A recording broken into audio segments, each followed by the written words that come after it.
How far do you travel and how long does one stay in one place for qasr prayer?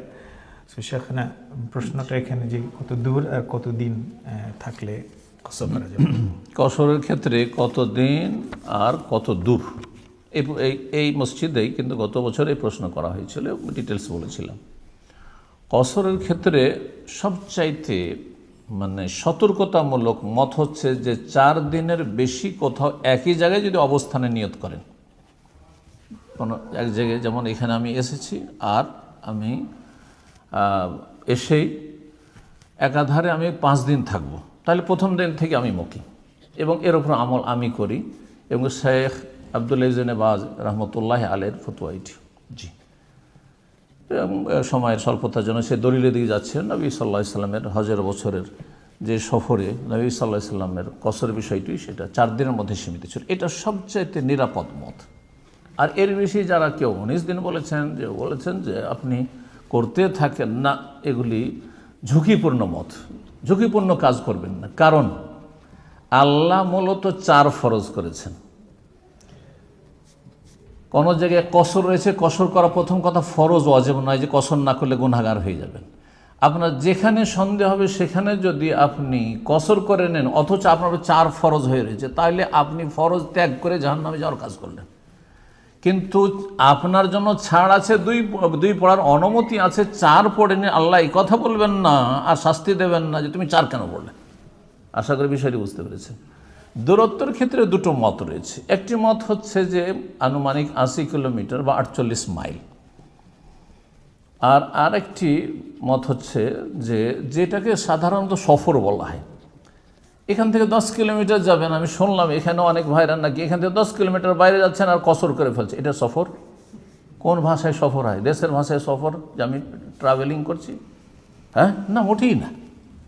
একটু বিনোদনে যাচ্ছি, মাঠে ঘাটে একটু, তাই পাহাড়ের চূড়ায়, এটা সফর নাই। যাকে সফর বলা হয় আপনার পরিভাষায় সেই সফর হইতে হবে। সফরের জন্য প্রস্তুতি থাকে যে একটু জামা কাপড় এক্সট্রা একটা নিলেন, হ্যাঁ, লুঙ্গি পরে একটা লুঙ্গি নিলেন এক্সট্রা, সেখানে গিয়ে থাকতে হবে, এটা সফর। এই নয় যে কিছুক্ষণ 1 ঘন্টা গেলেন আর ছেলে মেয়ে নিয়ে আর পরিবার ঘুরলেন আর তারপরে চলে আসে সেখান থেকে, সফর হয়ে গেল এমনিতে। না না। তো যাই হোক, যদিও আজকাল 1 ঘন্টাতে হয়তো আপনার 48 মাইলের বেশি চলে যাওয়া যায়, তখন ভিন্ন বিষয়। এক কথায় যেটাকে শরীয়তের ভাষায় সফর বলা হয় সেটা সফর, আর যদি সফর না বলা হয় তাহলে সেটি সফর নয়। 5 কিলোমিটার 10 কিলোমিটার আপনি হাইডের বাইরে ম্যানচেস্টারে গেলেন, কসর করে ফেললেন আপনি। হ্যাঁ, এখান থেকে নাকি আর 15 মিনিট 20 মিনিটের রাস্তায় গিয়েছেন, ও যে ওখানেই কসর করে ফেলেন, না, মোটেই জায়েজ নয়। আপনি ঝুঁকিপূর্ণ অবস্থায় আছেন, জাহান্নামে যাওয়ার আশঙ্কা রয়েছে। আল্লাহকে ভয় করুন। বারাকাল্লাহ ফিক। Jazakallah khair, Sheikhna. Sheikh mentioned that this has been asked before and we have explained, Sheikh has explained it in details. Briefly, inshallah, qasr in the 2 elements. In terms of the duration of stay, Sheikh mentions, Hafizahullah, that the safest opinion is if anyone intends to stay in a place for more than 4 days, from the beginning he should be praying the full prayer, inshallah. Because the intent, this from the Hajj time, the story and the hadith and the life of Prophet ﷺ, that is the safest, and other opinions are risky. Because if it was, and qasr is not fard or wajib, Sheikh mentioning that if it is upon me the duty to do 4 rak'ah, but I did 2, I'm in danger, could be Jahannam, because I have missed 2 rak'ah.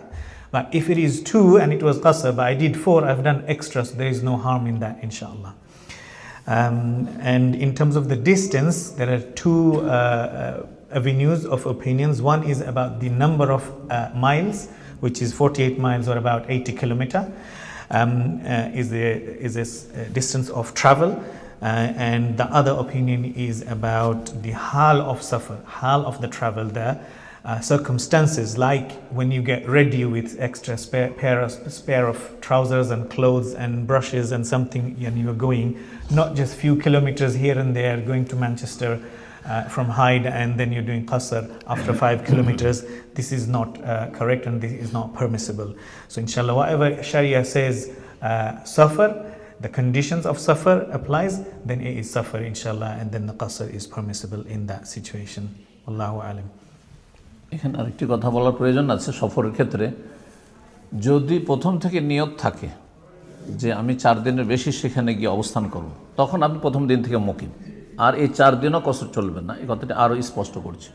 কিন্তু যদি এমনটা হয়, যে বিষয়টি বলা জরুরি, যে হতে পারে আমি 2 দিন 3 দিনেই চলে আসবো, 4 দিনের আগেই চলে আসবো, আবার দেরি হইতে পারে, তাহলে আপনি কসর করে যান। এই করতে করতে করতে করতে আপনার 19 দিন, 20 দিন, 25 দিন, 2 মাস, 3 মাসও যদি হয়ে যায়, এই প্রতিদিন এই কালকে কাজটা শেষ হবে, কালকে কাজ শেষ হবে, চলে যাবো, কালকে কাজ শেষ হবে, চলে যাব, কিন্তু কাজ শেষ হচ্ছে না, আসতে পারছেন না, তাহলে আপনি দীর্ঘ সময় কসর করতে পারবেন।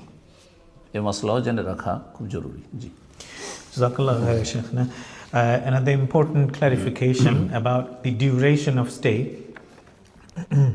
If we have already mentioned that if we have intended to stay from the beginning, we know we will stay more than 4 days. So there is no qasr from the beginning of the travel and that place where we have gone. But if we are going for 2 days or 3, so less than 4 days, but you're not sure that the job that we are taking or the thing that we want to go for is not going to be done, we're not sure. Maybe tomorrow it will be done or the day after. So we continue to do qasr. So from the beginning we can do qasr, shorten the prayer, and continue to do until, even if it takes 20 days or 29 days, but we're not sure, it's uncertain. In that case, qasr is permissible, inshallah. Wallahu alam.